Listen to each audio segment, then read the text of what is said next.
Good evening. I want to call to order the Economic Development and Energy Committee meeting for July 27th. Please stand for the pledge. Legislator Crowley, will you lead us? I pledge allegiance to the flag of the United States of America and to the republic for which it stands, one nation under God, indivisible, with liberty and justice for all. Takes me like 10 minutes to get in the chair anyway. Perfect. He'll be here for.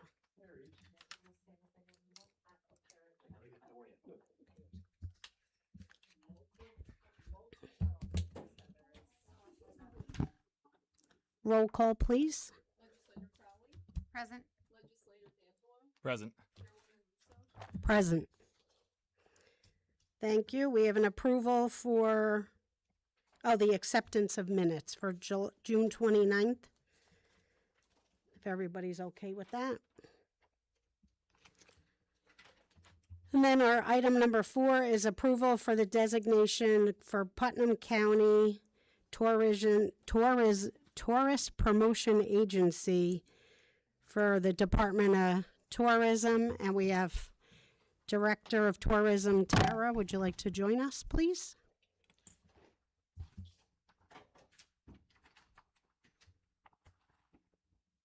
Good evening, Chairwoman Russo. Legislator D'Angelo. Can you hear me now? Okay. Good evening, Chairwoman Russo, Legislator D'Angelo, and Legislator Crowley. Thank you for me and other members of the legislature. Thank you for having me this evening and accepting my request.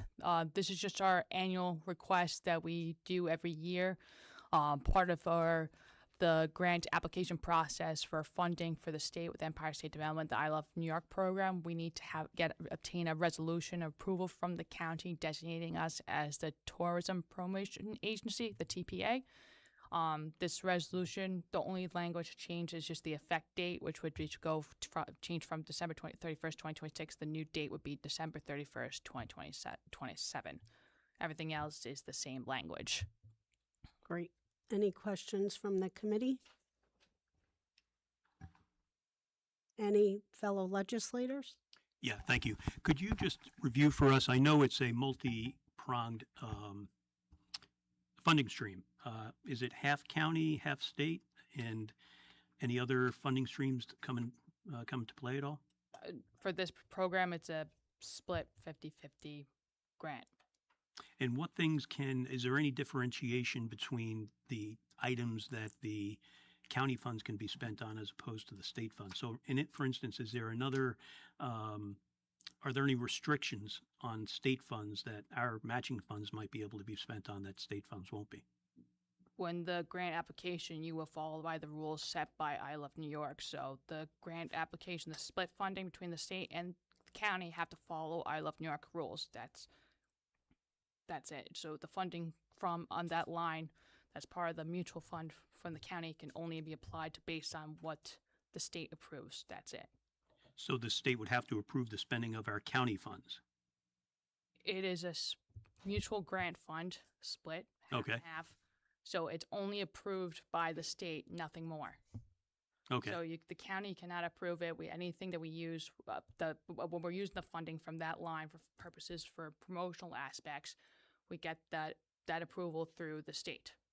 They approve whatever we use that funding for that line for. Right. I know there had been some discussions in the past about the ability to leverage county dollars for advertising purposes beyond what the I Love New York program can. That's a spend. separate line. That's right. A separate financial line. This is specifically only for I Love New York, for our grant application. Right. But we have to match that. Yes, but it's Okay. only for the I Love New York funding line. It's not, right. That's it. It's not another advertising line. This line is the matching grant is two separate things. Okay.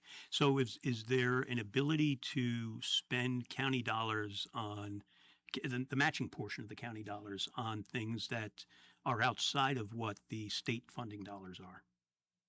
Like I said, for this. All right, I'm going to call the question because she's here for one purpose of I Love New York, not for other monies. Okay, I so think it's, well, my initial question was, I'm still waiting for the answer. What specific prohibitions do we have with respect to the state funding that Chairwoman Russo just referenced? I know it's restricted. Can you give us some idea of the parameters of those restrictions that might be? The legal language, the use of the use of New York, I Love New York logo, that's the main protocol that needs to be approved. They review everything that we do with promotion out of that line for funding. We send everything up to them for their review and approval.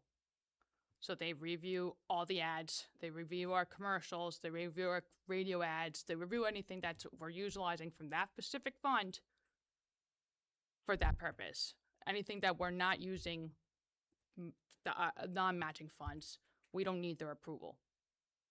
Okay, thank you. No further questions. any other legislators? Anyone from, sure.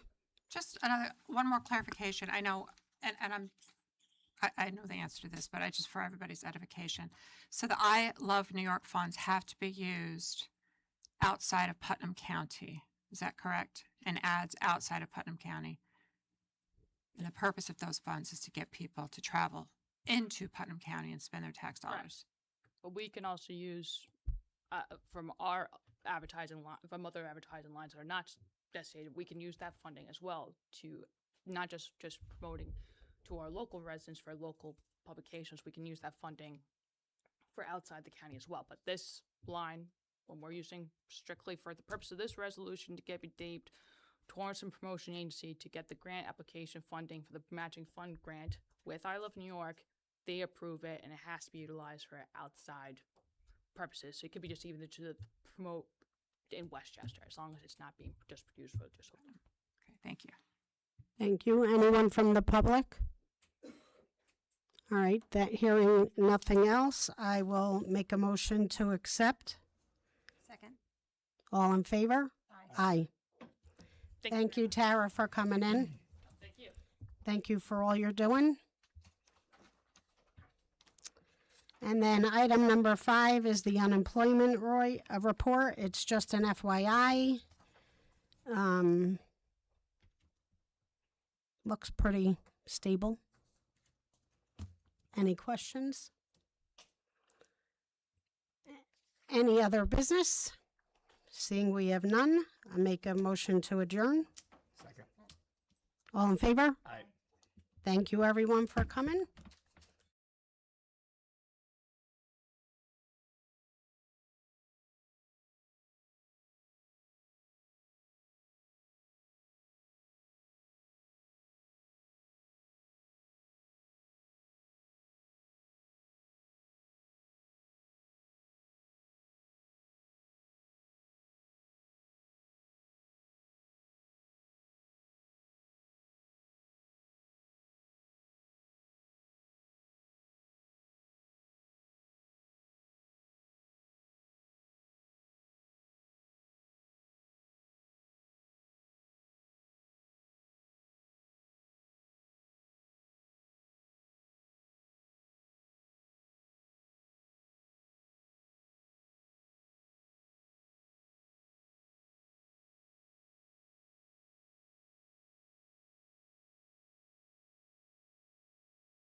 Good evening. It's Monday, July 27th. I'd like to call to order the Audit and Administration Committee to be held tonight in room 318. Legislator Russo, would you say the pledge? Sure.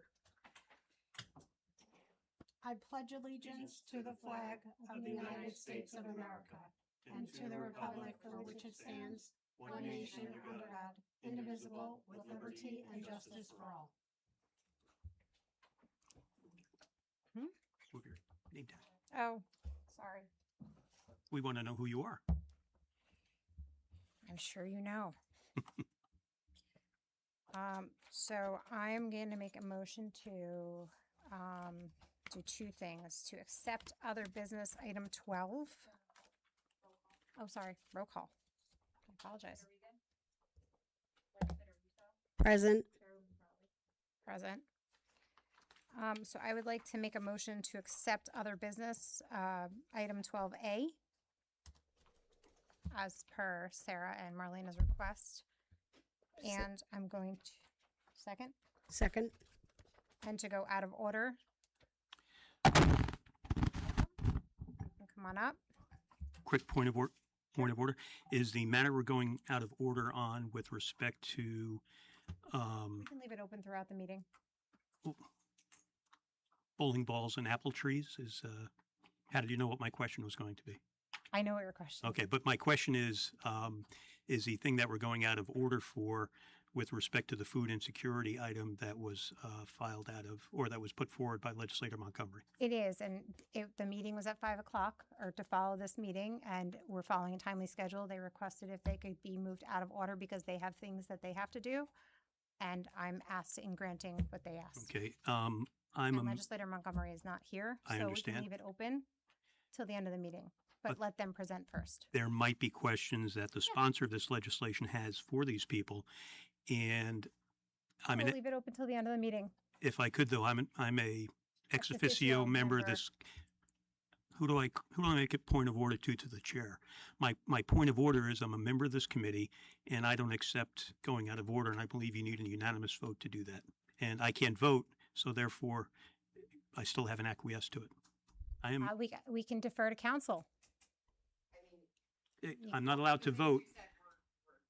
Thank you.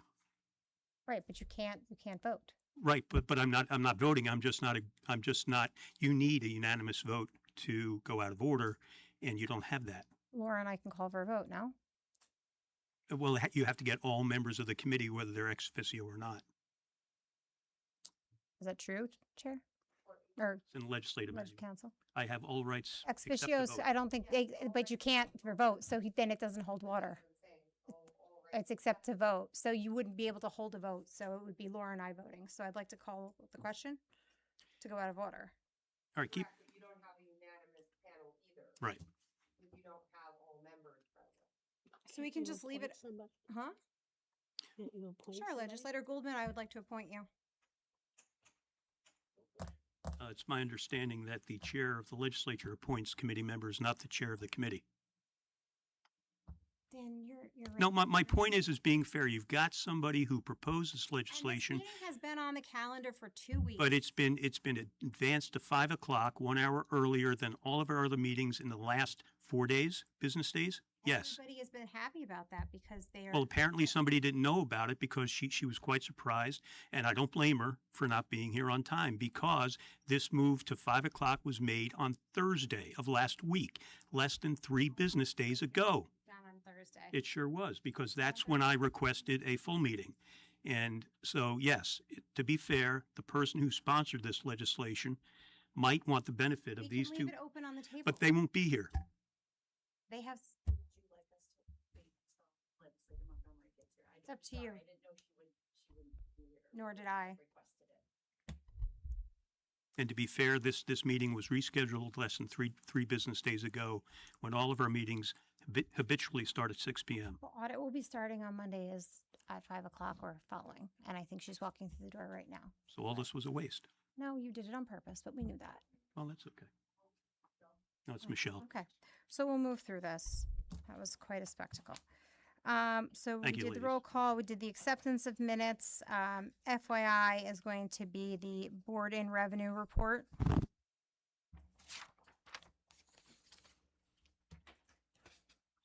Or sorry, sales tax report for 4A. And the minutes, acceptance of minutes.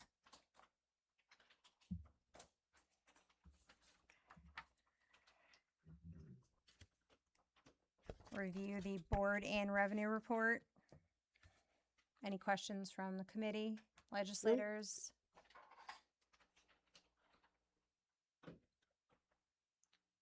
4C, the transfer revenue report. Any questions from the committee?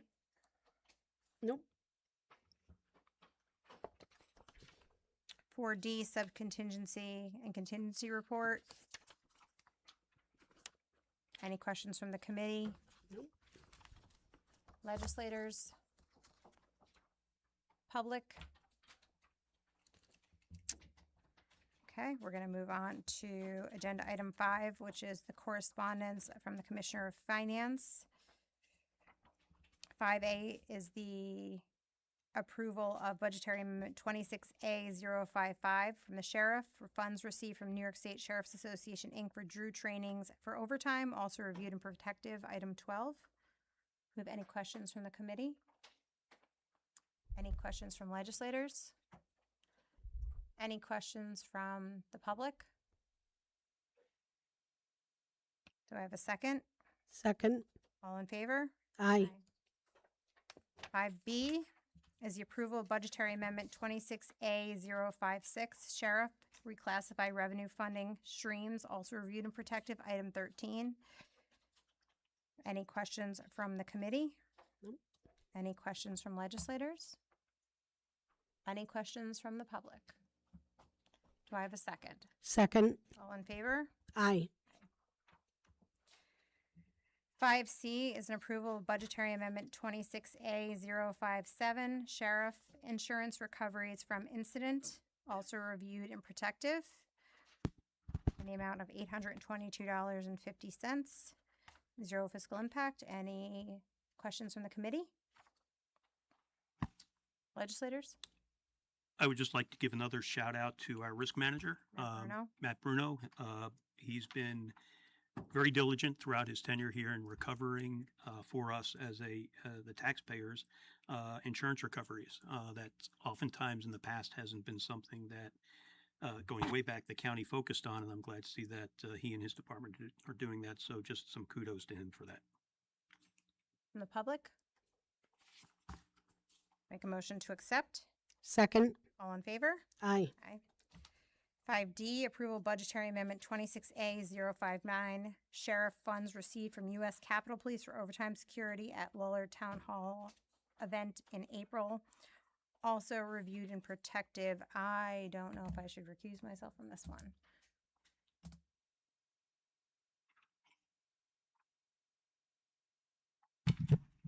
What was the item? It was monies received to the sheriff's department for overtime. Yeah, I think I would, yeah. I'd like to appoint legislator Angela? D'Angelo. Would you mind sitting up? Sure. And I'd like the deputy, or I'd like legislator Russo to chair. Thank you. Thanks, Jake. Recusing due to the fact that I work for Congressman Lawler.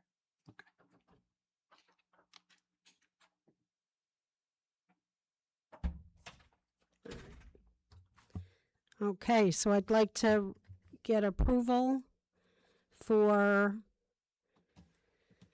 the funds received by the Lawler campaign by the for the Sheriff's Department back in April of 2026 at the Mayapack High School, Did you mean the Lawler Congressional Office?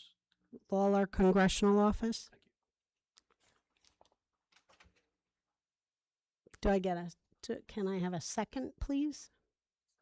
Discussion.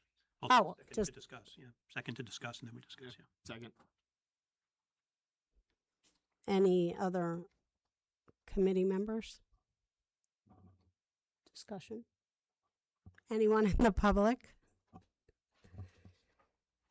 All right, I'll ask for an approval.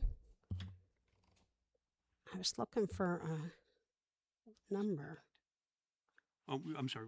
No, I was looking for if there was like a number. USPC Treasury 310. I'll ask for a second. Second. All in favor? Thank you. Thanks, Jake. You want to grab Erin? Maybe? Thanks. Good job. Thanks. Your true leadership on exhibit. Thank you.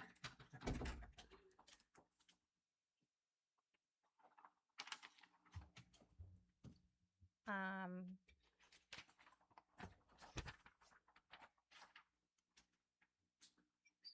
Five E is the approval of budgetary amendment 26A060 Finance Fund County. Oh, that was, same one, sorry. E. No, we're E. on We're on E. E. Yeah.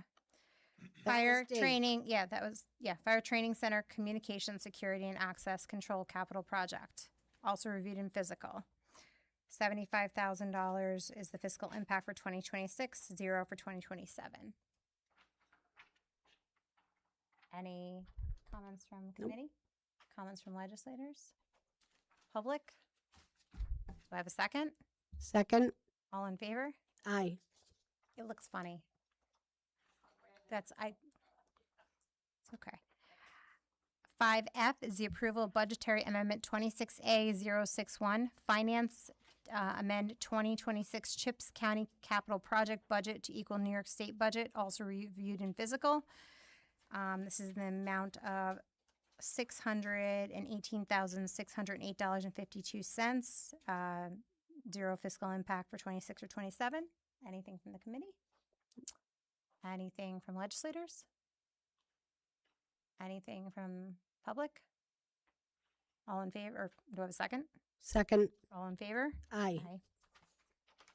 5G is the approval of budgetary amendment 26A062, the sheriff reimbursement from New York State Sheriffs Association for a drug recognition expert recertification, also reviewed and protective. This was in the amount of $744.24, 0 fiscal impact. Any questions from the committee? Legislators? Public? Do I have a second? Second. All in favor? Aye. 5H is the approval of budgetary amendment 26A063, sheriff utilized federal seized assets to replace 2 motorcycles in fleet in the amount of $65,000, 0 fiscal impact for 26 and 27. Any questions from the committee?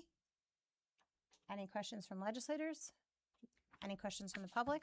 Do I have a second? Second. All in favor? Aye.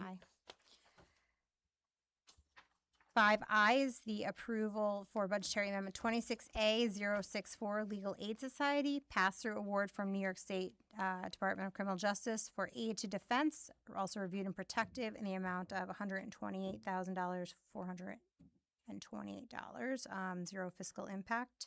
Any questions from the committee? Legislators? Public? Second? Second. All in favor? Aye. 5J is the approval, budgetary amendment 26A065, Sheriff Corrections DASNY grant, award to purchase specialized inmate transportation vehicle, also reviewed and protective, in the amount of $100,000. Any questions from the committee? Legislators? Public? Have a second? Second. All in favor? Aye. 5K is the approval of a budgetary amendment 26A066, Health Department and School Flu Clinics, also reviewed in health.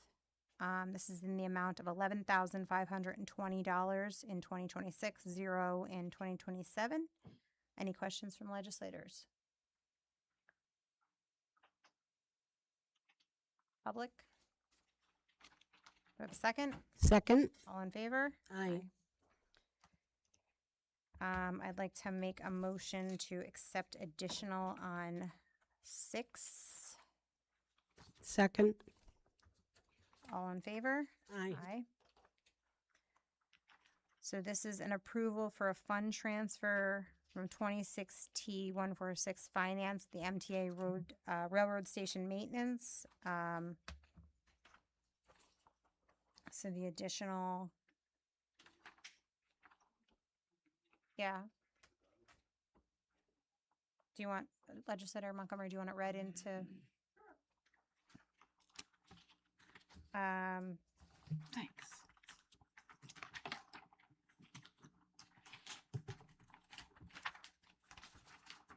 Wasn't it was it your memo or was the, yeah, yeah. Well, the first one wasn't, the first one was from, from Nancy. That's the backup. That's the, not the additional. The additional was the one from finance. This one's comptroller from MTA. You want to read it, Legislator Montgomery? Or? Oh, sure.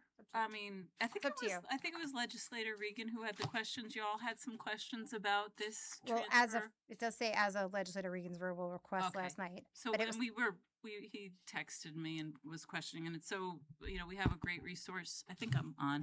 We have a wonderful resource. Our MTA representative to Putnam County, Neil Zuckerman, is always available. So I reached out to him and raised the questions regarding the annual station maintenance, including how the amount is determined, what the county is actually paying for, and what will happen if the county declined to pay it. Interesting, right? So the chief financial officer provided the attached staff summary and the state law. The commissioner, Alexandra Gordon, also received and provided the attached invoice from the MTA financial reporting. And my understanding, and you probably have a better understanding, I don't know if you saw my memo, this was imposed in Section 1277 of the New York Public Authorities Law. It provides the operation, maintenance, and use of passenger stations that are public for public purposes to the counties.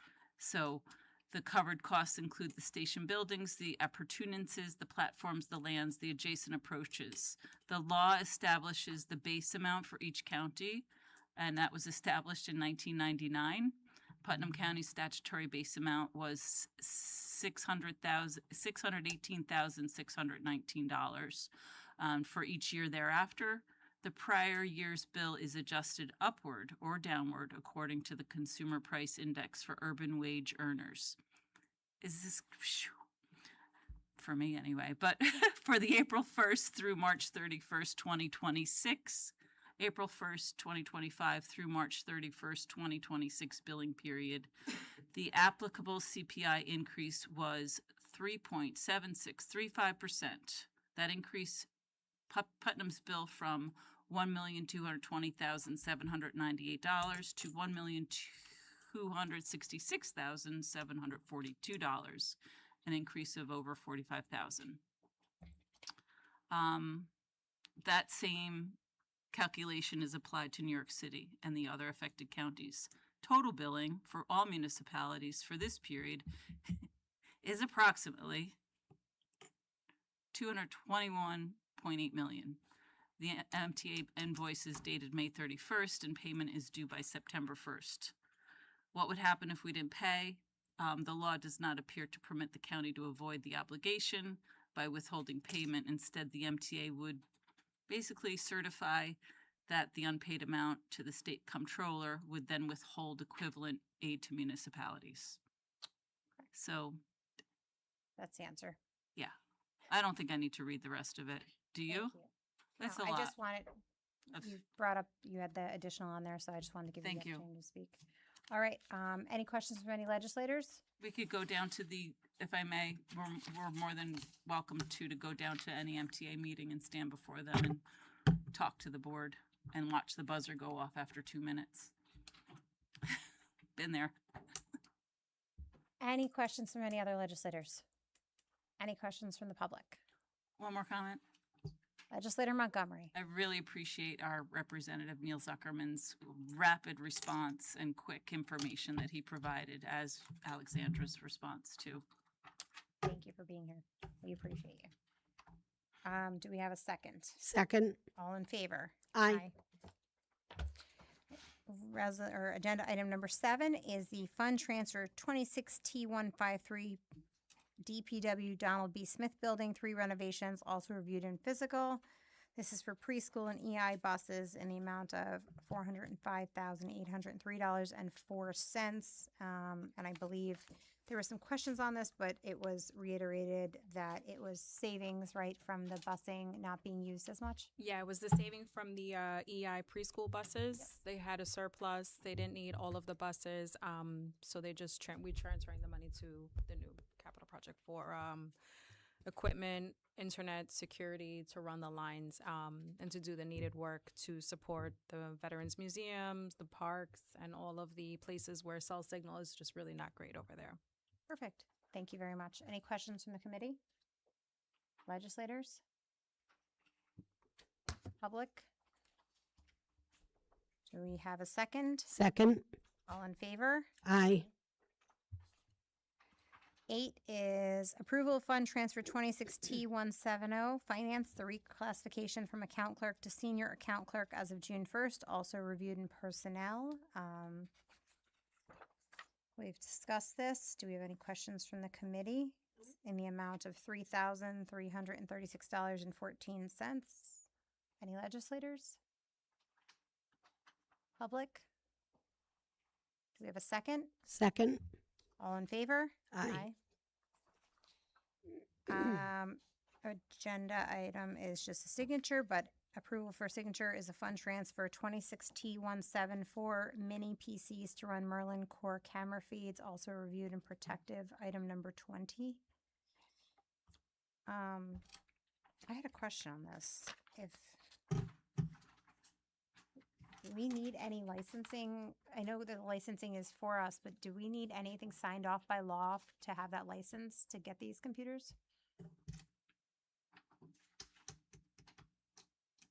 I don't believe that's been done in the past, but I don't know. I haven't been responsible for doing that. I was wondering, I didn't know, and also it's there, I didn't have them listed on our list of vendors, so those are the two questions I had. Unfortunately, this isn't a project I was involved in, so I don't have personal knowledge. You could I can send. reach out to our office. Yeah, I can send an email before the fall. Yeah, this is more of a general, it's on this item number 9, but if all of my colleagues would take a look at item number 9, and I'd like to thank the clerk's office for this. If you see, this is the last item that's been referred to this committee by another committee, and if you can see, it says also reviewed in protective item number 20. Am I to understand, Diane, that that was item number 20 under the protective? Yes. Perfect. Yeah. And the reason for that is, and this is new, I think, to get us in the mood to, we had discussed earlier at a prior meeting that we're going to start saving our backups. So this is help to do that. I wasn't here at the last committee meeting, so I don't know if it was referenced, but it was, okay. It was talked about, but it wasn't on the approved list of vendors that we use yet. No, you're misunderstanding. If you just take a look at the actual language in item number 9. Yeah, it says reviewed and protective, item number 20, where right. it was found and the information for the backup I could find it in, but I didn't find my answer. That's not my point. I'm not saying, what I'm just saying is that this is the first time that I'm seeing on an agenda such as yours that we're referring to another committee. My point is just to acclimate us all. This is how under our, if it passes, our change to our manual, where we're going to now pull out item 20 for, well, it hasn't passed yet, but if it passes in August, we're going to pull out item number 20 for the full. So I just wanted to point that out. This is the last one on your agenda that has that. So that was the only reason I did that. It had nothing to do with your important question. It just says, keep that in mind when you go to the full, after we pass it in August, just pull out item 20 for this one. That's all I'm saying. No, I appreciate it. Okay, Thank you. thanks. Thank you. I just didn't know about the vendor and also, if they're not on the approved list, because I did ask how that works. If we purchase that without being approved, or does it have to be approved? I just haven't dealt with this at all, so I don't want to speak out of turn. I'm sure there is someone aptly qualified at my office. First, I just want to point out, this is a signature, doesn't go on the phone, so it's for. It's for the computers though, right? That run the, It also looks like it's being purchased from Amazon. Amazon's one of our vendors. but it's saying to hold up Merlin Core camera feeds. That's what I'm questioning. I'm questioning the software that I know that is zero fiscal impact to us, but it's not an approved vendor that we have right now. And if we have to sign anything legally to use it, that's what I'm questioning. I don't know it to be a fact that it is not a vendor because it was an updated, at least according to the sheriff's office, from just my recollection, the sheriff had indicated this was an update to software they were already using. So it actually may already be a vendor. Assuming that this is in fact an update, it also could be that it's a software that they changed the name, but it's an existing software. I don't know. And I wouldn't want to give you the wrong information, but Just a question. No big deal. Thank you. This isn't software. These are desktop computers to run the software To that run the software. right. Yeah, to run Did the we already? software. But it seems like it was probably already, and I may not have been here. It was probably already approved for them to use this software. We Now, so these are talked about it computers. the This is other something night. separate.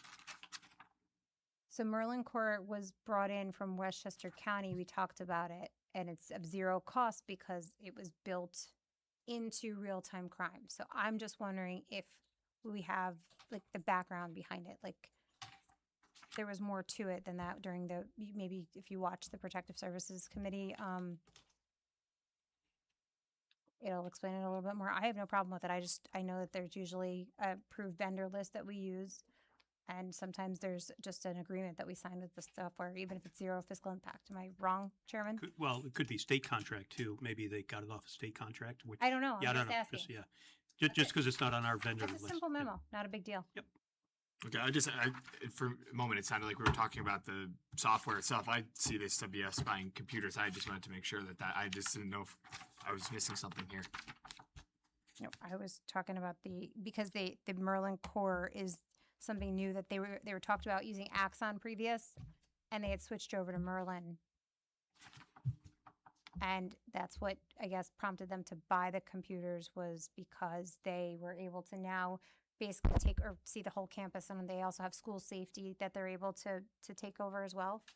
And they have most of the schools on board. So I had just not seen Merlin as a listed vendor before. The sheriff did talk about it the other day and said it was something they used in Westchester. I was just wondering, I know it was zero cost, but I was just wondering that part of it. I have no problem with it, just want to understand it a little I bit. get you. I understand. We can go to item 10. That's just a signature. Is discussion. You have to vote. We have to make a motion for a signature? Yes. Yeah? Oh, I'm sorry. I need a second. Do I have a Second. All in favor? Aye. 10 is discussion requested from the Finance Department. This is the amount in each official depository, which is A. B is the 2025 annual financial information operating data, and C is the fund balance information. I will let you go through A, B, and C at your leisure. So the request came from the chairman, and I didn't write A, B, and C on them. I'm sorry. So the first page is the amount of deposits which we are required to give. So I don't know if you guys have any questions on that one. If I could, yeah. And first of all, thank you for getting back to us so quickly on this. It was very comprehensive what you sent us. You answered all my questions, so thank you for that. One question I have about the number of depositories we have, which is under item A. And I realize we passed something earlier this year. We passed a resolution that, by my count, had about 48 depositories. And in previous years, we'd only really got up to like 12. And I didn't think, it kind of got by me when we passed it. So, and again, we adopted this. It's nothing that you're depositing anywhere that shouldn't be. And I realize it was under the previous commissioner that request was made. Any idea why there's so many now, why we were requested to make so many now? And would it be an administrative burden for you if at some future point we were to decrease it down to a smaller number? Because when we get into almost 50 depositories, you kind of lose, I think anyway, the real, and each of them have a $75 million threshold or maximum. So that's number one. Would it be a administrative burden for you for us to at some point in the future decrease the number of depositories we have. I know we don't have money in each of them because you, as I said, you did give us a summary by bank, which is much less than 48. So thank you for Right. that. So just that. I don't want to give you more work, but if it's easier for you to have more to draw from, I'd like to know that and why. I think it's good to have more than less because the rates are changing so often, so frequently. And I think it gives us some versatility as to where we want to deposit county funds.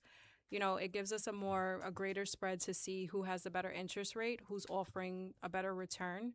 Having less kind of limits us to the rates, and it kind of locks us into one corner as to where we're going to deposit the funds. Sometimes, my opinion anyway, I think it's better to look at a more diverse,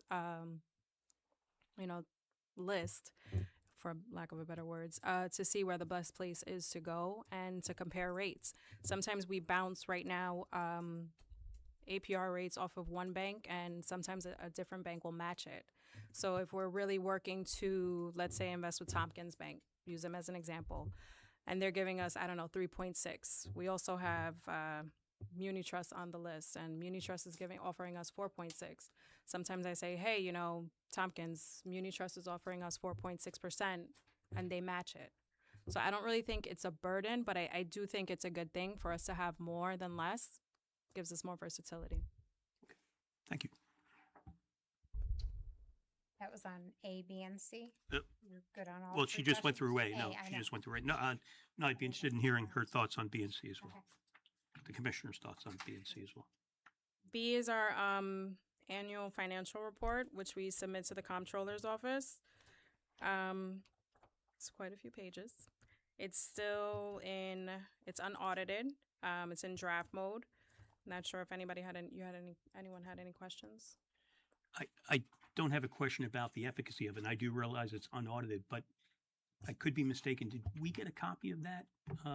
Well, I think we may have. Did we, Diane, or I think it came. I think we should. I know that Section 41 of the code requires us to have quarterly meetings. There's a investment, well, that's a different subject, the investment committee or the deposit committee.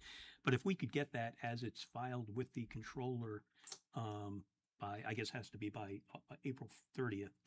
And it would just be helpful because it's posted to Emma by no later than that date anyway. So if we can get a copy of that in the future, that'd be great because it helps keep us, that's really the first, and it leads into the item C. That's really the first indication we can have as to where our fund balance is by looking at the AUD. And you got to dig down for it because it's not like the audit, but once we get used to knowing where it is, Right. that'll give us some earlier indication where we are with fund balance. Right. We do submit it, and sometimes the state will reopen it if they have questions and they want us to make changes and certain things aren't clear. So, it would be reports, going back and forth. This is the last one. It was opened a few times by the state. They had us make a few corrections. And that's normal, by the way, just yeah. so everybody's sure. That's not unusual. Yeah. But yeah. Okay. I can send If we could get copies. it, because a constituent did ask me for it, and I was going, I don't know where it is, and and it is public information anyway because it's Yes. on Emma on the SEC website. Correct. Great, thank you, thank you. And C. This is the fund balance information. This is as of December 31st, 2025. Oh, I was going to say 2015. 2025. I know your memo, Legislator Birmingham, had asked for, as of June 30th, 2026, we do an analysis yearly.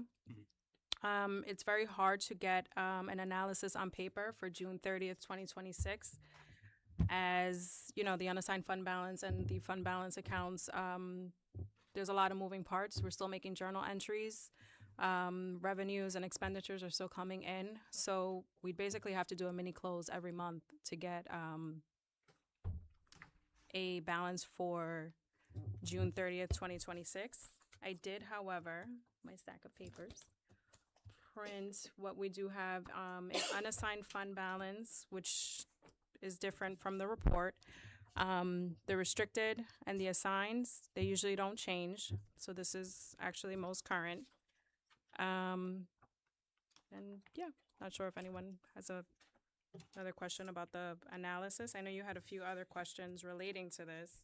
Yeah, and I'll be, quite open why I asked those questions with respect to fund balance. I'm interested in the mechanics, and you're absolutely right. In 2012, we did quite properly delegate to your office the ability to assign fund balance, to restrict fund balance, to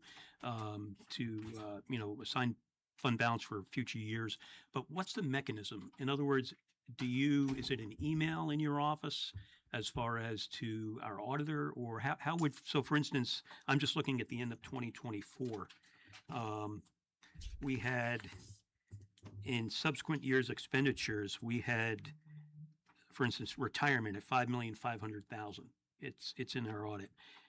How did that get there? Is it a journal entry? Is it a memo to file? Is it? I'm just interested in the mechanics, because I would like this legislature to explore the option of reassuming our powers to designate fund balance, both allocated and unallocated, restricted and unrestricted.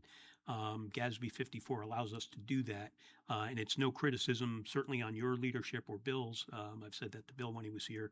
I think your office has husbanded those funds quite appropriately, but I think what we miss when it's done in-house like that is a transparency aspect to it. And I know 2024 audit was an anomaly, but we didn't get that audit to us until August or September of 2025. So theoretically, something could have been assigned in fund balance on January 1st, 2024. And we, much less the public, didn't know about that assignment until a year and 10 months or 8 months later. So I think I'm exploring. I don't know if there's an appetite. I've been upfront at these meetings about that. I'd like us to consider that, just so with your guidance and our auditor's guidance, of course. This isn't anything we're going to be throwing a dartboard with anything. We're going to rely on your expertise for this if we do reassume it. But I just want to know the mechanics. So if we do reassume it, I imagine we would do it by resolution. How do you do it? So the assignment of fund balance, restricted, unassigned, and reserve, is usually done through the budget process. The Commissioner of Finance has always done it, well, since 2012. A lot of it is reviewed with our independent auditors. We set aside, if we know we're going to have a big retirement, if a lot of people are going to retire, or we know that there's going to be changes, they allocate more funds to retirement expense. It really depends on what's happening. Again, it is done by the Commissioner of Finance with the guidance of our independent auditors. Okay. We make sure we're in compliance with all the, New York State guidelines from the Comptroller's office. So it's not to say that we're just putting it wherever we want. We're just making sure we're putting it in the right places so that the funds are there in the event that the county is in need of fund balance usage. Trying to think what else. We review with the auditors. If they tell us we have to move certain things because it's not in compliance, we move it. We're really under a tight microscope with them. That's basically it. I know, again, a lot of it is done during budget time, during budget season. With respect to the subsequent year, the following year's budget, correct? But what about those that, if I'm looking at the, those big buckets of not the following budget year, but rather the out years. We have a whole section here assigned for subsequent years expenditures, which equals right now $71 million, which isn't in any budget. That's on top of and it's just at the end of 24, on top of $78 million in unassigned. So taken together, we've got over almost $150 million of, I'll call it non-reserve. That's the term GASB 54 uses and the controller uses of fund balance. And I think, I've used the phrase before, tax and hoard, and I'm pointing at us when we say that. I'm not, we're the ones who appropriate. We're the ones that levy the taxes. I know you don't, so I'm not criticizing you, but, when we levy taxes, we don't have to levy as much taxes because we're sitting, I keep sitting on, we have available almost $150 million of non-reserved fund balance. And so I want us all to think about that going forward on the best way to use that. And you also did submit to us, which was very helpful, the updated fund balance policy. And it looked great, but I saw a yawning chasm in there. And that was with respect to, it's the Putnam County Fund Balance Classification Policy. You sent it to us. It's the one that was just updated in September. It covers all the areas of fund balance that are supposed to be had under GASB 54. It covers restricted, non-spendable. It also covers, what's that kind of covers? Hang on a second, I've got it here. It covers committed. But what it doesn't, our policy doesn't cover is how we allocate assigned fund balance. And that's the biggest chunk of our fund balance. Our policy doesn't have that in there. And again, you're new. I'm not criticizing, but there's nothing in our classification policy for unassigned fund balance. Obviously, like I said, non-spendable, that's things that, whether they're, delayed appropriations that we have to make or committed appropriations, restricted, a lot of that's by statute, and unassigned is everything else that's not there. But we've also been assigning fund balance, and yet we don't have a policy for it. For unassigned? For assigned. Oh, okay. Assigned fund balance. Yes, we have unassigned, which is just the balance, whatever it is. So what I'm going to do is, and I'm going to have call a Budget and Finance Committee meeting probably in August where we can go over this. And I want to show folks graphically, and on a graph is what I mean, where we are in fund balance.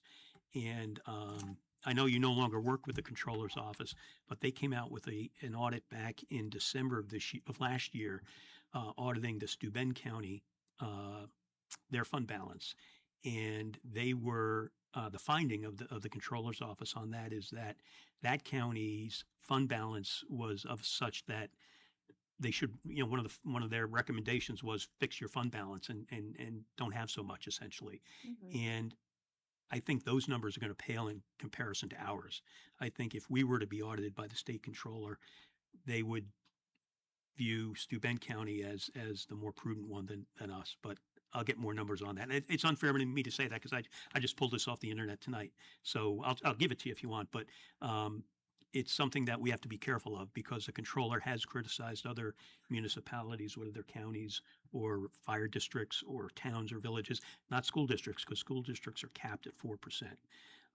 So anyway, that's just some of my thought. We've got a lot of taxpayer dollars that aren't being returned to the taxpayers. And obviously that's a larger discussion with our budget as we get into that in October. But certainly I'd like to set the table anyway, maybe in August and September for us to talk more about it. But again, just to reiterate, thank you for getting back all that information you gave us. And if it's okay, through our committee, I'll work on some language for the unassigned fund balance portion of the policy for your consideration, if you want to take it. Okay, thank you. All right. Any other questions from any other legislators? From the public? Please state your name, the town you're from. Sorry. Again, Cassandra Roth, Patterson Pauling. I had a question about the annual financial report.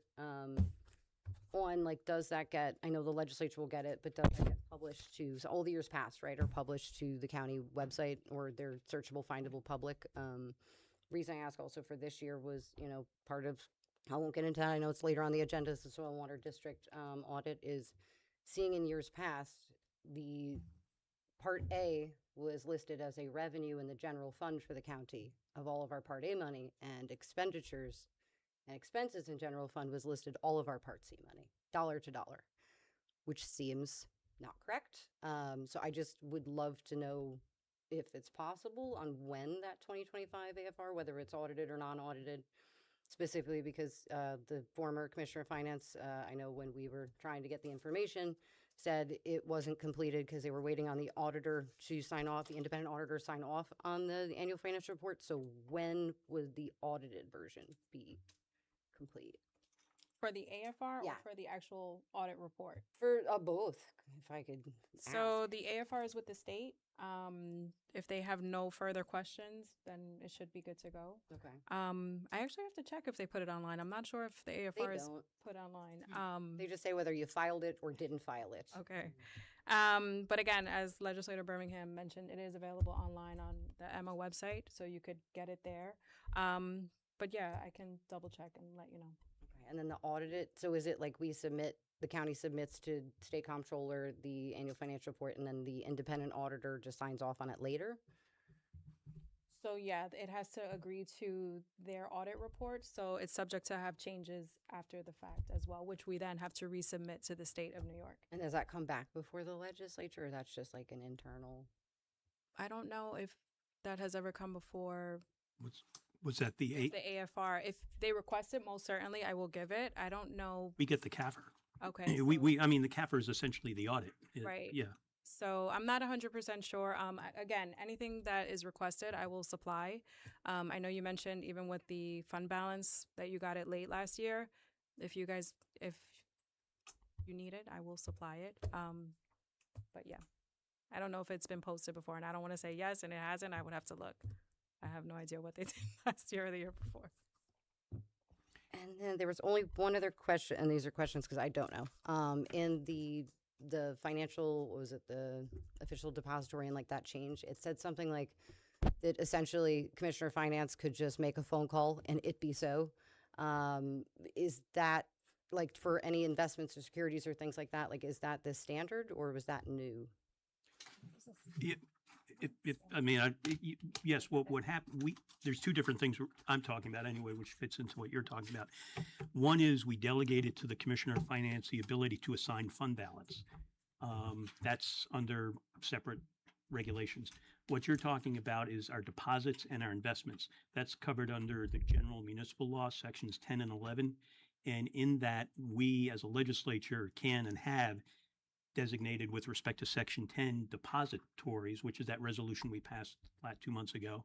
And then under Section 11, I imagine there's some delegation that we gave many years ago for the commissioner to be the one in charge of placing our investments. Now, I will say that Section 11 of the General Municipal Law has very strict requirements as to what we can invest in. All municipalities can invest in. It's you can't buy stocks, you can't buy IBM.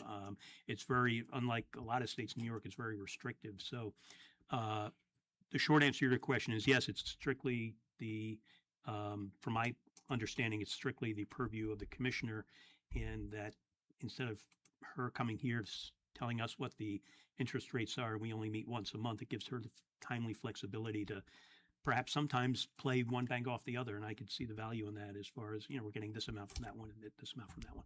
I'm going to call on Legislative Counsel BC.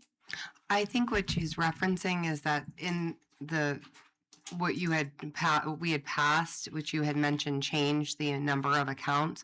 Within that, there was also a change to the collateralization protocol, and it went from having to be in writing to being by phone call. So I think that was what she was Number 6 referencing. on it. In Okay, the but breakdown. it's still 102%, right? Isn't it? So the part that I was referring, it says the county prefers written consent from the Commissioner of Finance, but will accept a telephone call and subsequent confirmation by the Commissioner of Finance. And I was like, what does that mean? Because, and I asked, because like audit for soil and water is coming, there's going to be a lot of things that come up of like, how do you prove? Yeah, I made a phone call. It seemed vague. I don't know if that's something that's governed by different rules and laws that then that means nothing, or just what that was for just record's sake, because Lord knows we never get a lot of records. Okay. No, so I'm trying to think because I don't really. You're talking about the deposit, right? A phone It was call. the safekeeping and collateralization. The section of it, it said like it had lots of rules for like 102% collateralization and all that made sense. And then it was basically like you could be a day trader, and that's like that's how it reads to a person who doesn't see this. And I'm like, if there's no, usually everything is an email and a backup and an agenda, but it's like how is that standard? Right. So to be a day trader, I don't have time. I know that. A lot of it is done through email. A lot of what they will do when they say phone call, I will send an email and say, ask for an investment rate, or we're going to a CD or whatever the case is. Sometimes they will call to confirm that it was actually me who sent the email. Okay. I know the investment policy may read that way, and maybe we should change that. Just for like fraud, if somebody pretends to be the Correct. Commissioner of Finance, like that, as it was written, spooked me a bit, where you could just call and say, hey, move all the money, Right. and then. So right now, I am sending everything via email, but they will call me to make sure that it was actually me who sent the email. Good. Okay. And to confirm. As far as the policy, it probably predates me, or it's just in By there. a month. Right. It's something that Could be know, by decades. Yeah, it could be, no, it could be an old policy. Yeah. yeah. So it's something we can look at. I can look into it, definitely. Right. Thank you. Thank you. Just one further question and a quick one. Again, thank you for all the deposits that we had as far as our investments. And again, all proper. I know NICLAS. I know all, we all know those folks. Would you be able to give us a breakage breakdown on if we were to get out of some of those CDs? And the reason I ask, again, I don't know where we're going to be when it comes to our 2027 budget as far as returning fund balance. But I think a useful tool for us would be that because we did get this from not your immediate predecessor, but the one before him, where he said, well, if you want me to pull something out of a CD just to return it to the taxpayers, there might be a breakage fee on that CD, which is real. And we'd want to know what that is. Some have them, some don't. Of those, like the NICLAS and the other ones that you've listed, I think there's about a dozen of them that we invest with. And again, all under Section 11. I'm not saying there's anything wrong with that.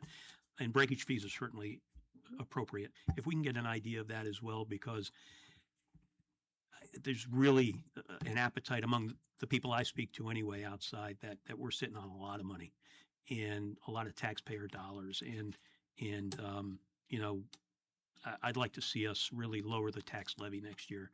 And that's my editorial. But before I do that, I want to do it with eyes open. If we go down to X percent and we're going to get a $6 million breakage fee, well, that's going to change my mind. I know it's not going to be that absurd, but something like that. So maybe if each of those investments, because I know you're already busy now, you're doing budget hearings now, but I know you're going to be even more busier in October as well. So to the extent you could get us something like that, that'd be great.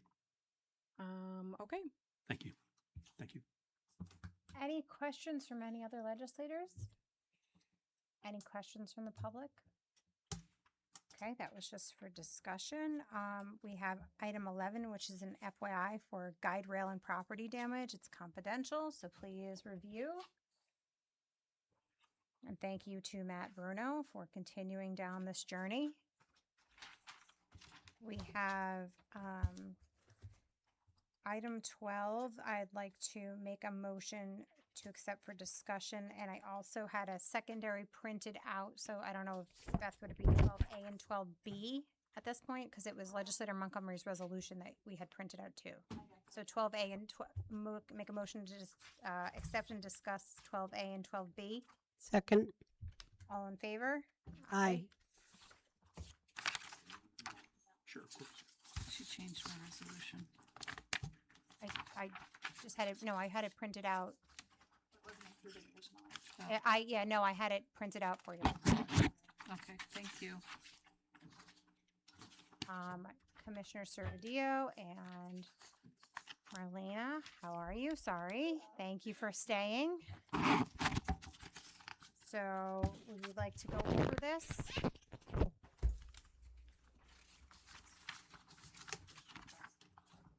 The agenda was, I added and had the resolution that was sent over printed out, and then we had the additional handed to us when we came in.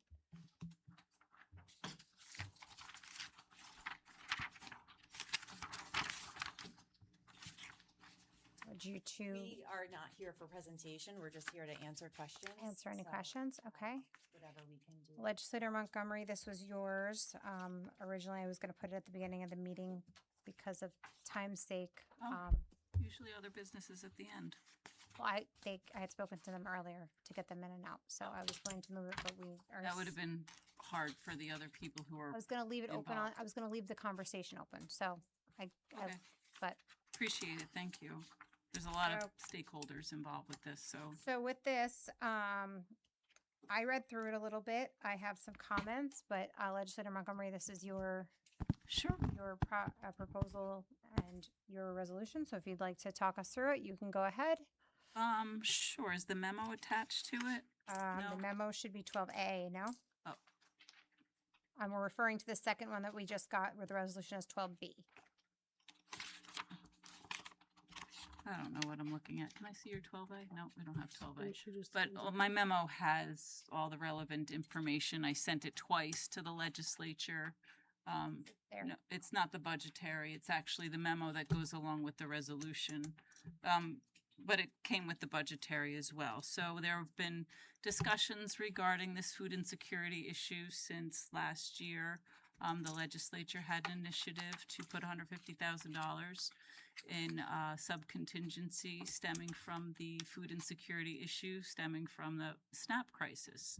The idea then was that we wanted to get funding to all local food pantries throughout the county. As you know, the county administration did also allocate funding to recover from that. That was pulled back or not distributed fully because SNAP was reinstituted. So what the public was aware that all this money went to recover from SNAP was actually never distributed. Is that correct? I think that's correct. Regardless, we still recognize in this county that even though we are a wealthy county, as I had many conversations with the people who actually are the boots on the ground providing these services, we have many pockets of poverty in this county and thousands of residents who are food insecure. So with that, and after many months of conversations with stakeholders, including Second Chance Foods, Cornell Cooperative Extension, Putnam CAP, Marlena, Sarah, I'm missing somebody.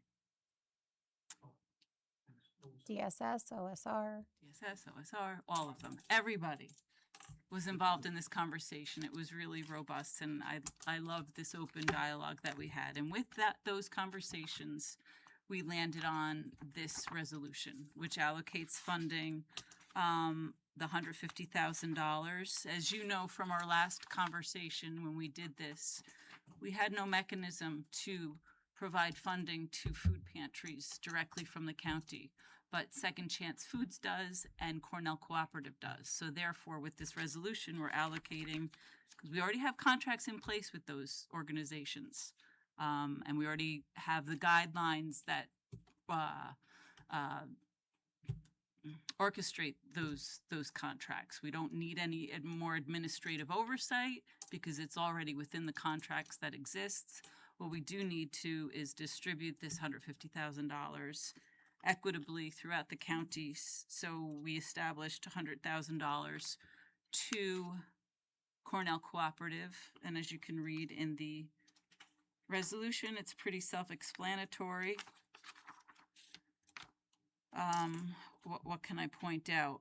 Resources shall be distributed in a manner that fairly reflects documented community need and program capacity. There was also a great discussion about the need for storage, cold storage. So we included refrigeration units, including freezer units and related cold storage, shall be eligible expenses. Any expenses may include purchases, prepared meals, meal ingredients, packaging, food safety, transportation, delivery, refrigeration, freezer equipment, necessary installation costs, meal production capacity, program coordination. And I recognize that program coordination could involve personnel, which is a concern for some legislators. And we realize, I think, as a legislature, that these programs involve labor costs and other directly related expenses. What I also put in here was 10%, no more than 10% can go toward administrative costs. And as you heard at the Health Committee, that's the standard number percentage allowable for grants like this. If you want to call it a grant, it's not. So ask questions. I mean, we discussed this at length for months. We had a nice discussion at the Health Committee meeting, came up with a great resolution. It's more than halfway through the year, and it's really important that this money get allocated. So I just want to say this resolution does require an implementation plan to be submitted before funds are dispersed. So I don't believe the legislature should appropriate the $150 first and receive the implementation plan afterwards. I think we should review and approve the plan before authorizing the expenditure so we know exactly how the funds are administered, which agencies are responsible, and how every community in Putnam will be served. To me, it seems like a lot is going to the western side, which is making up for Meals on Main. When I read this resolution, I am completely behind giving the $150,000, but I do think we need to figure out a mechanism and implementation plan to do so, and that's what this resolution asks for. And that's not here. it is there that prior to the disbursement of county funds, the administering organization shall submit an implementation plan outlining the overall approach. They to haven't submitted it. Okay, but that is to be worked out with It says prior to this, we have to, We're not writing the check here. We're creating the budgetary transfer. I had the floor, Legislator Montgomery, I'm just telling you how I felt, that Okay. I felt a certain way, that's how I read that resolution. That resolution said it needed a disbursement plan before we're giving the funds. Before the funds are dispersed, we need an implementation plan. It requires quarterly reporting. So that's what I believe. That's my comments on it. Can I Any- answer that? Chairman For you? Birmingham? Well, Or Legislator Birmingham? that's Dan is fine too. I think an analogous point that you're making is all we're doing here is moving money from subcontingency into the budget. I think analogous, I think this committee earlier tonight passed a resolution, a fund transfer as well, to move money from one fund to another, whether it was a general fund or fund balance or whatever, or subcontingency, and all the questions weren't answered. Too. So I would analogize it to that. I wouldn't be shy. I don't think we're going to be able to, as an administrative body or as a legislative body, to administer the nickel and diming of this, and hopefully it's a lot more per recipient, of course, but the nickel and diming of this to each recipient. I think all we're doing is we're moving it from, and that's all the resolution calls for, is moving money from subcontingency into the budget. And then we rely on our contract agencies, similar to our Putnam Arts Council contract, where we grant to them $25,000 a year to administer the Arts and Public Places program. We don't know which specific artists are going to receive that portion of that $25,000. That's given back to us before we release the funds. So I would analogize this to the Putnam Arts outside agency funding, where before we release the funds, before it can be spent, we get a report as to where it's going. I don't think it's any different from that, and we've done that for 30 years I've been around. I'm going to call on Legislative Council. Yeah, to just address your concern, it's an appropriation, it's not a disbursement. So before it's dispersed, before the money is given out, you're going to get the report that's required in here. Otherwise, you're not going to give it out. So it's an appropriation, it's just going into the line as Legislator Birmingham specified. For Dan. And then you're going to get the plan that you were just talking about. And once you're satisfied with the plan, it gets dispersed. So appropriated but not dispersed. Like Putnam Arts Council. Yeah. Yeah, I'm sorry, I have a question. So the reason why this was brought up is when we spoke with the Commissioner of Finance, she said that she would pay, and correct me if I'm wrong, that you pay off of the resolution. So although it's coming out of subcontingency, it is going into those lines. So when we receive the invoices, I'm just paying it off the contract that we already have. So if these funds are for a specific purpose, we would need to have those guidelines. So when finance receives the invoices, I know what we're paying it for, and so that it matches the specific purpose of the funds. Because if we allocate the money to those lines, again, we have a contract on file. I would just assume if it's for a refrigerator and it's already on the contract that we have, that it's okay. So if it's intended for a specific purpose, we would need to know beforehand, you know, the budgetary gets approved. Once it goes through the full legislative meeting, it's there. So there's no way to separate, you know, if it's for a specific purpose or it's just gonna keep going. Right, so we do need to have something in place. Through the chair, are you able to set up a separate line item to segregate these monies, like in a sub line item? We could do a project code. Yeah. That was my point. I think, Yeah, just one other point. We do have some fail safes here. I know Michelle's office has to approve any voucher before it's paid. And if we set up what you called it a project code. If we put it in a project code underneath, for instance, the Cornell line, the contract that we have with them, that would essentially flag it for any, I think it certainly would be caught by the commissioner before any funds were expended. And then if it somehow got by the goalie there, Michelle would pick it up. And they both would need to have that legislative approved resolution before it can be dispersed. Again, similar to the Arts Council, the way we do How it. do you make sure that it's equitably distributed throughout the county? What do you have set in place to make sure that's done? We would decide that, I would think. I don't, I'm if, just- I'm sorry. asking- I'm talking to Sarah and Marlena. Okay. Yeah, so that's what we want to make sure is that we don't want it to be caught after it's already been paid. So they get the voucher, it's already been done, damage is done. So that's why we want to see if there's somewhere, like if the implementation plan is done beforehand, that's something that we could agree on. You want it All done parties, beforehand. just so we Okay. just know where it's going and not after the fact. And then we're kind Okay. of So I'm hearing the same thing from them. They want an implementation plan beforehand so they know where it's I do going. need to say that I think that $150,000 is going to go a long way, and that plan is going to be fluid. So what is originally proposed may have to change. So I understand having the plan ahead of time, but I also understand the need to change that plan, and we need to be able to have that ability. Okay, so then why don't we come up with something to postpone it and come up with a plan and we can put it on for the next audit committee? So that we have that plan, so that the Commissioner of Finance has something set up and we have all the budget lines and then we can move it forward. So we're hearing it, Michelle?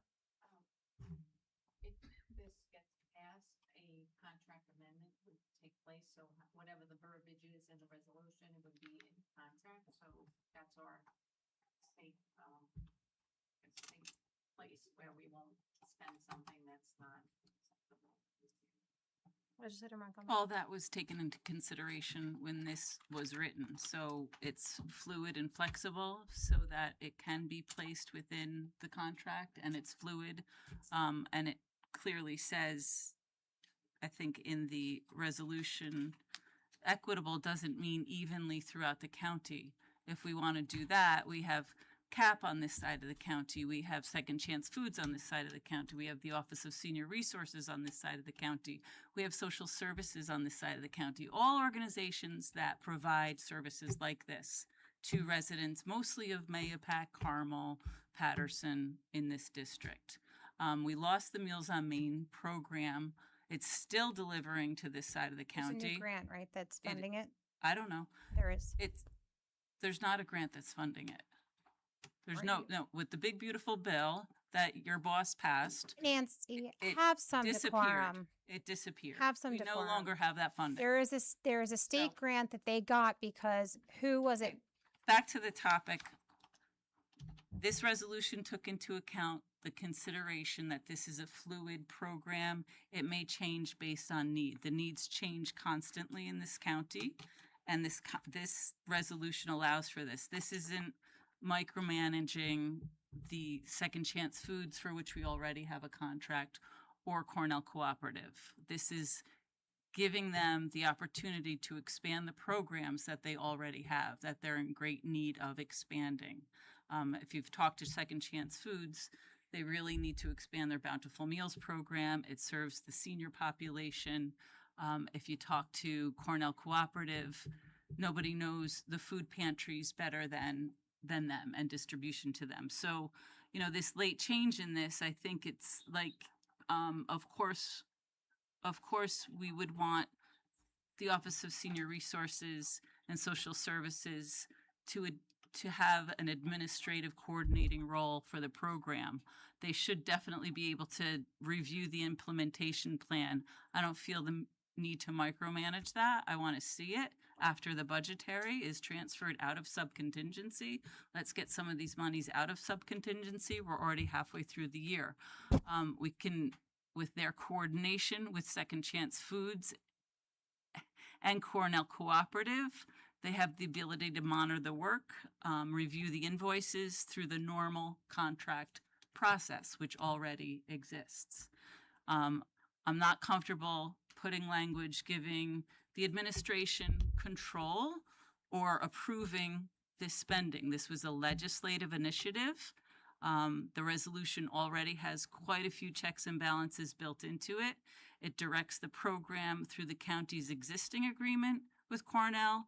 It requires legal and financial review. It establishes the basic $100,000, $50,000 allocation. It requires legislative approval for any material changes. It prioritizes underserved geographic areas. It requires an implementation plan and quarterly reports, and it limits administrative expenses and protects the program period through December 2027. I don't think it needs to be micromanaged by the legislature or the administration any further. Thank you. Yeah, I had spoken with Nancy about a concern I had, and I'm just going to use first names. Please do. Yeah, you and I had spoken about this earlier this evening. When I had envisioned this last year during last year's budget process, I wanted all of the money to go into food, things that people would put in their mouths and eat, because that's the real, that's the real purpose here. But having reviewed the resolution and seeing the 10% cap and realizing that, yeah, I know it is, and I'm comfortable with the 10% cap on staffing costs, because I do realize certainly Cornell, and I'm sure there's Meals on Wheels or whatever other organization might be administering these funds. They're not for profits, and they have to divert their personnel again to carry out a county function. So while initially I was a little reluctant about having any nickel go towards anything but food, I don't think 10% is unreasonable. In fact, I think it might be unfair of us to demand that an outside agency just go ahead and do this for us for free. So that was my initial hurdle with this, and just to echo some of what Nancy was saying with respect to, we're in July right now. If we were to move this to the August audit meeting, we wouldn't even consider taking it out of fund balance until September. Then if there was any change to that, we're already in October, and then we're into budget season for next year. So I think, and I'm just 1 out of 9, but I think we've got enough safeguards in here that it fulfills more than the purpose that was envisioned last year. And, people are hungry today. We're here talking about delaying it another month. And, I think the closer we get to the end of the year, or the end of 27, even if this goes out into 27, people need relief today. And I just would encourage us not to make the perfect the enemy of the good. Legislator Sage. I'd also like to share my agreement that it does need to be fluid. There are all kinds of things that happen with food insecurity. I'm a Rotarian, and just to give a shameless plug here, St. John's Food Pantry was shut down recently because of a flood. So that is a fluid event that would cause additional food insecurity here in Manpack. Even though we have resources here, they had to shut down the pantry.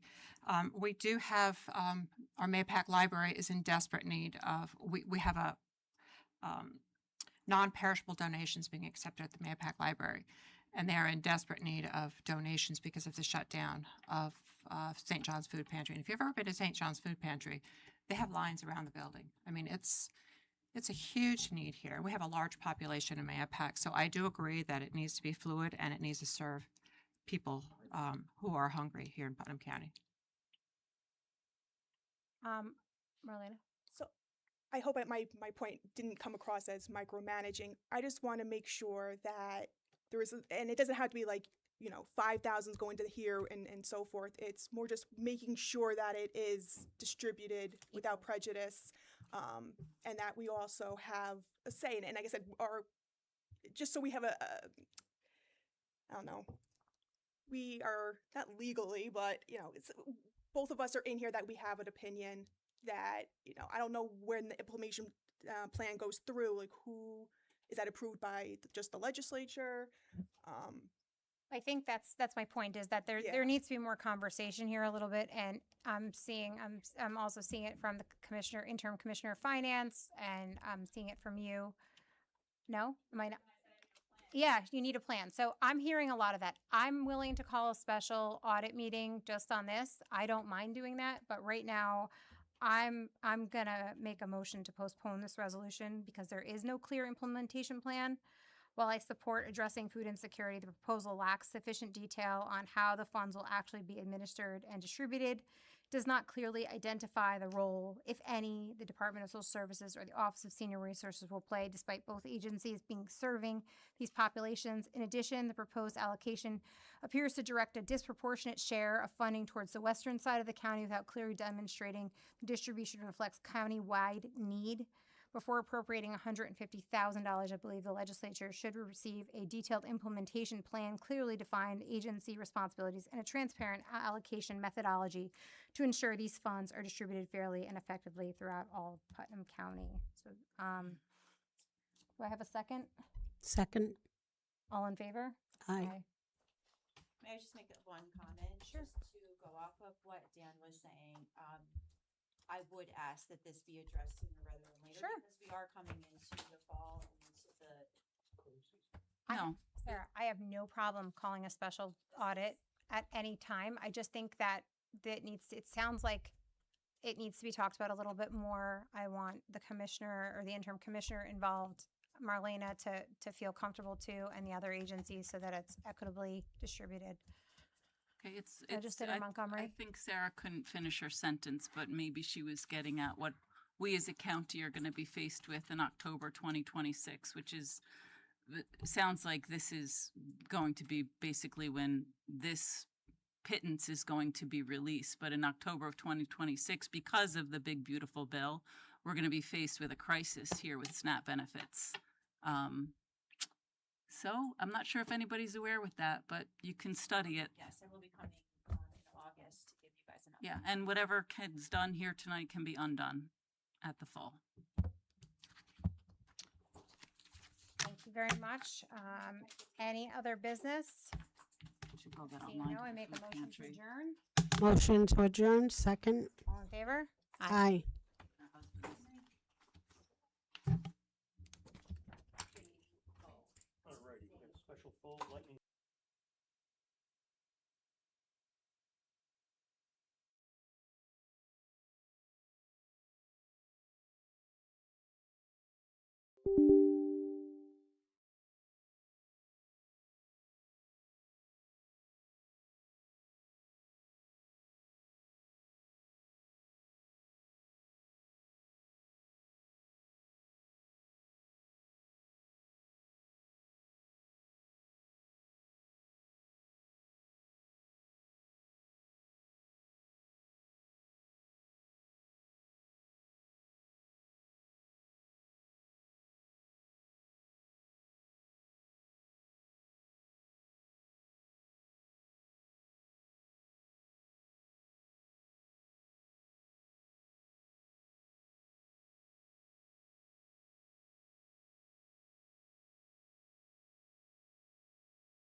Diane, you ready to?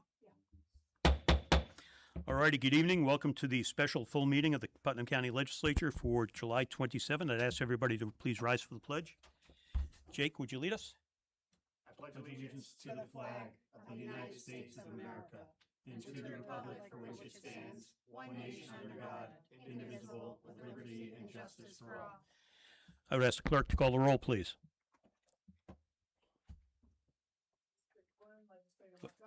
Sorry. Here. District 2, Legislator Warren. District 3, Legislator Adenizio. District 4, Legislator Russo. Present. District 5, Legislator D'Angelo. Present. District 6, Legislator Regan. District 8, Legislator Sage. Present. District 9, Legislator Crawley. Present.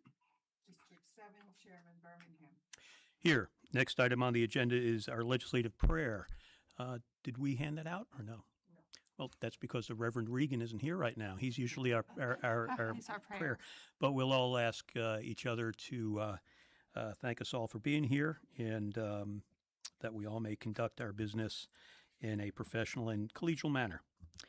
Okay, item number 4. It's an approval to rescind item number resolution number 158, local law amending Putnam County Code, Chapter 55, entitled Board of Ethics Establishment Qualifications of Members, Appointment of Members, and Term of Office. This item and the next 2 have to do with an issue with the publication of our legal notice, which is required for the public hearing to be held. Since this was a local law, and the next item as well, there has to be the publication of a local law, a public hearing for the local law, which is conducted by the county executive.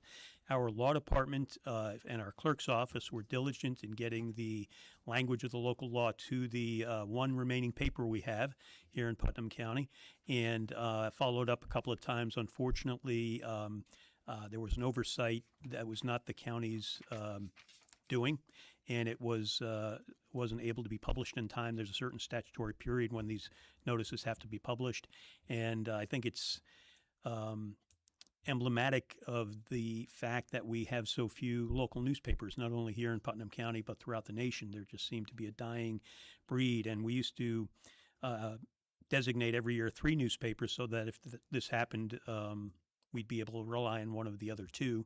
But unfortunately, we only have 1 now. I understand there will be some language coming up at our next Rules Committee meeting to hopefully fix that. But right now, this is what we're dealt with. And again, it's not anything the law department did. It's not anything this clerk's office did. It was just the fact that we have 1 newspaper, and they did follow up with them, and unfortunately didn't make it in time. So with that, I've made the motion to rescind the ethics law, a local law. Is there a second?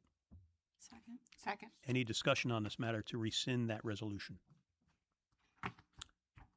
Bill? Second, Chairman. I noticed number 8 was the next, I'm sorry, number 5, the next one we're gonna do, we're rescinding that, and then the item right after that, we're re-adopting it, so we don't have that problem again. Is there a reason why we're gonna rescind this and not adopt it again? Indeed, and I'll defer to Legislator Sage for that as well. You might recall in our last Rules Committee meeting, even after we had adopted the ethics local law, there was some appetite and some discussion among us to actually further refine that resolution and that local law to perhaps make some modifications with respect to what appeared to be a problem or an issue some people had with a non-elected political leader being the person who would nominate somebody to the ethics board.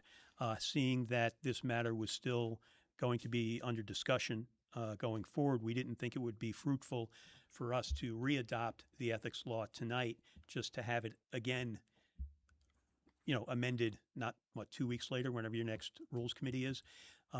So that's my understanding is why we didn't entertain. I'll defer to Legislator Sage. Is that your understanding as well? I did put some additional changes out there. I did vote for this to begin with, but I did have some issues with some of the wording. And since this needs to be rescinded, and we had previously discussed it, I think it's exactly what the chairman said is prudent to hold off on that. What I asked for is more transparency in the selection process, and also the change in an unelected official, an unelected person, political person, not to make any appointments.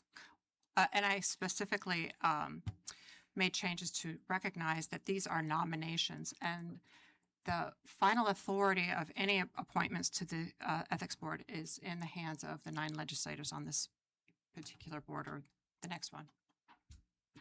Thank you, Amy. Yeah, Bill, that's the only reason.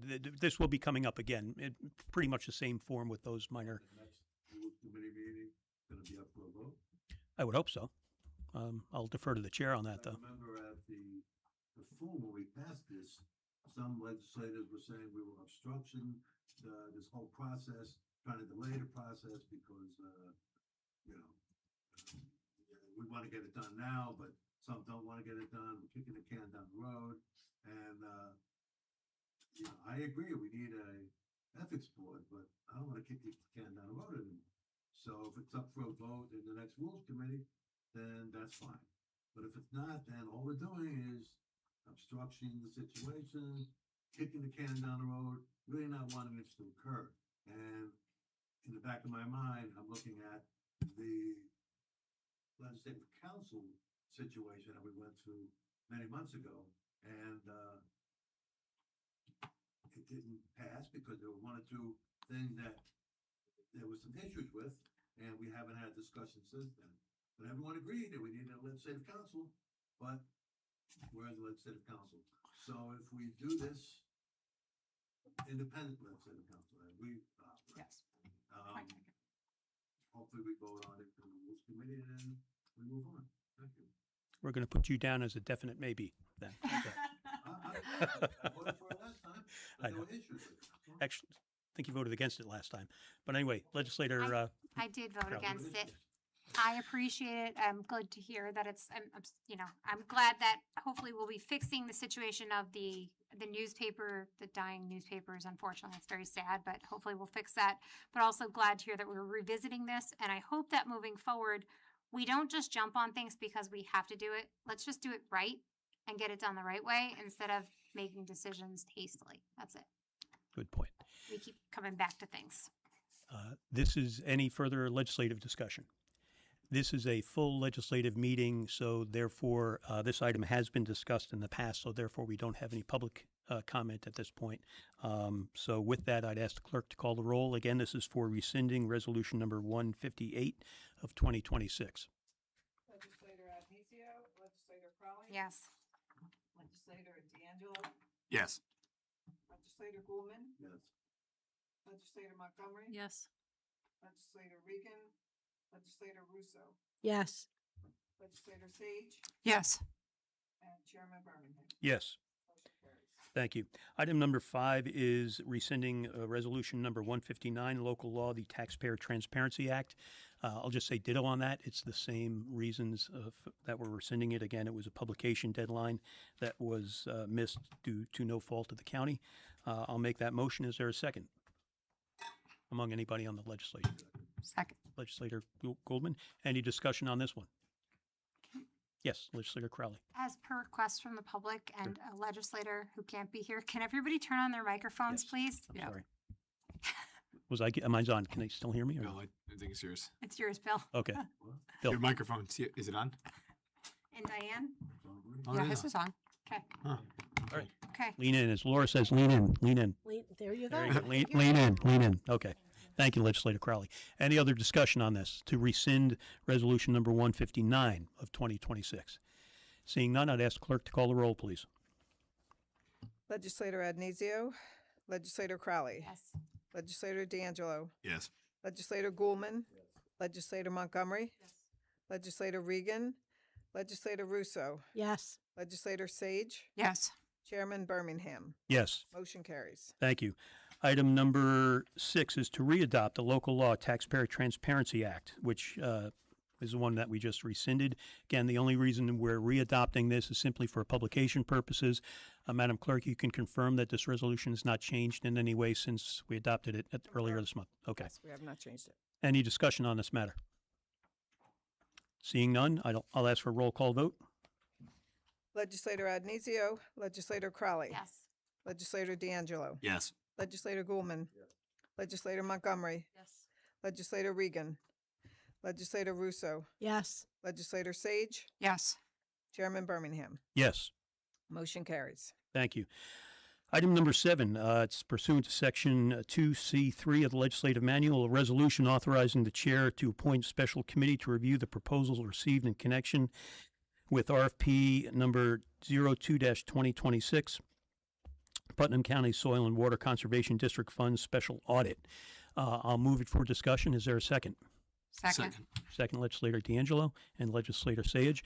I'd originally, well, first of all, I think we need this resolution because I'd like a committee to review the proposals we got in. From what I understand, first of all, I'd like to thank our Department of General Services and Commissioner John Tully for help, and of course our county auditor for helping us through this RFP process. From what I understand, we did receive quite a few responses back and proposals back for this audit. I have not seen the responses yet. None of our legislators have seen the responses yet. I want to, as closely as possible, adhere to the county's standard operating procedure with respect to procurement. And in speaking with Commissioner Tully, once proposals are received, the Commissioner's Department reviews them for technical compliance as far as the RFP process, and then they are submitted to a committee. For instance, if the finance committee had an RFP out for auditor, let's say, or for, that's ours, but for some other entity, I imagine you would be on that committee, maybe your deputy and maybe somebody else. So I want to try and adhere to that as well. And I had originally wanted to appoint a committee of less than 9 just to take care of some of the legwork on this. But I was told by Commissioner Tully that it's unusual for anybody other than the review committee to receive the proposal before it goes out to the full department. And I don't want any one or more legislators to see the proposals before any others. So even though it's not on here, if this passes, I'm going to ask John and let John know that the committee I'll be appointing will be all 9 of us, because I don't think we should have, whether it's 4 of us or 3 of us or 2 of us, see it before any of our colleagues. I haven't seen it yet either. So that's what I'm planning on doing. That's what I can commit to you tonight to doing if this passes, is to let John know that he should release the proposals to all 9 of us as a committee to review. And then I'd like to get this on the full agenda to award the proposals by our August 4th meeting, is it? When is our August 4th? So by necessity, we're going to have to talk about this in executive session on the 4th, and we'll put this towards the end of the agenda so we can get done with our other business. But just so you know, the RFP the proposal get released to us in 2 stages. The first stage would be the proposals without the cost component to them, and there's a grading procedure that was in our RFP where all 9 of us will have to give it a grade based on that policy, except for the cost proposal.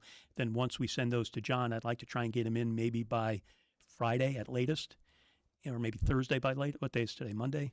Let's try Friday morning. Let's try and get our grades in. If we get it tomorrow morning, let's try and get our grades into John by Friday morning, and then he'll release to us the pricing proposal. That's 20% of the scoring, and then we can make our decision on Tuesday, a week from tomorrow.